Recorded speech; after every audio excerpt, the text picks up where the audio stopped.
Today, failure in video games seems completely natural. You can miss a tight jump in a platformer like Mario, or get yourself crushed by a boss in a Souls-like game, and just instantly reload and try again. It has become such a normal part of video games that almost everyone forgot about its significance. But this wasn't always the case. Back when video games first started in the arcade era, losing in a video game was very punishing. In fact, it was too punishing to the point that you could play a game of Pac-Man for hours about to beat your friend's score or even your own score, only to find out that you are trapped between multiple ghosts with no way to escape. This kind of game design can act as a double-edged sword. While it makes that very punishing, allowing for a more competitive environment, it could also lead to a lot of frustration. And this is part of the reason that checkpoints are now a thing. Checkpoints, in simple terms, just made games more convenient. They reshaped how frustration works, how we approach a challenge, and most importantly, how players actually learn. And with that out of the mind, and without further ado, this is the hidden history of the checkpoints, and how game learned to let you fail. It's easy to look back now on the earliest games and come to the conclusion that they were unfair. While this is true to a certain extent, it kinda misses the point. You see, games back in the day were intentionally designed in a way to make the player lose as fast as possible. This is because when you lose, you immediately want to try again. And when you do try again, you paid again.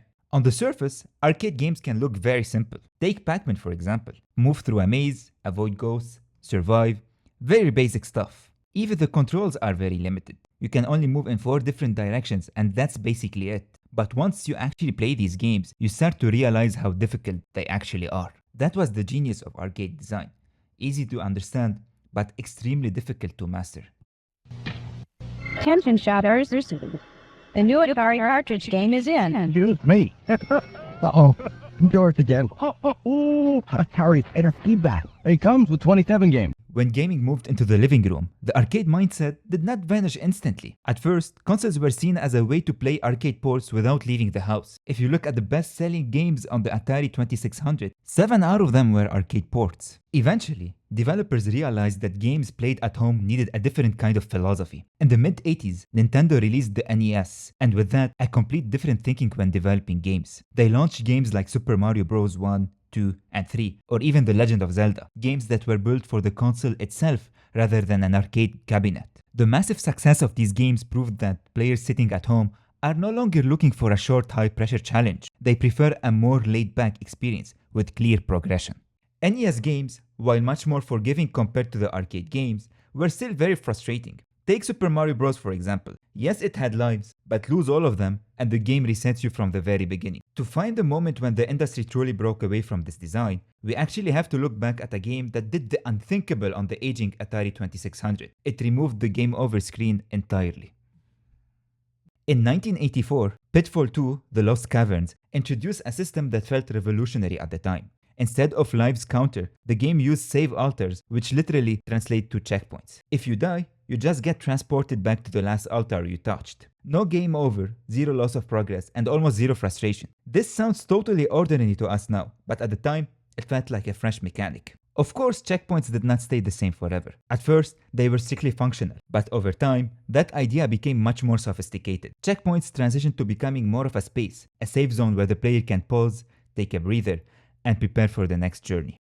You can feel that in games like Persona 5 Royal, where safe rooms feels like a place where you can chat with your party members, relax a bit, and recharge. Persona 5 Royal even doubled down on this concept by making certain powerful SP recharge items like Stamina Kit, for instance, only usable in safe rooms. The same goes for Dark Souls and Bloodborne. In a game that is trying to constantly crush you with its difficulty, while also giving anxious feeling with its unsettling atmosphere, you get a feeling of belongingness when you find a bonfire or a lamp. It's like you have returned to a shelter or a place you can call home. Eventually, some games stopped announcing them entirely. They instead replaced it with a subtle autosave marker at the bottom of the screen just to reassure the player that his progress is saved. Now, not everyone agrees that checkpoints made games better. There is always an ongoing debate about how checkpoints affect game difficulty. But this debate usually misses the entire point. Checkpoints are in fact tools, and what really matters is how developers incorporate them in their games. Do you want a difficult game where death should play a meaningful part to the experience of the player? Or do you want a more laid-back experience, one that focuses on exploration and narration? Take Hollow Knight for instance.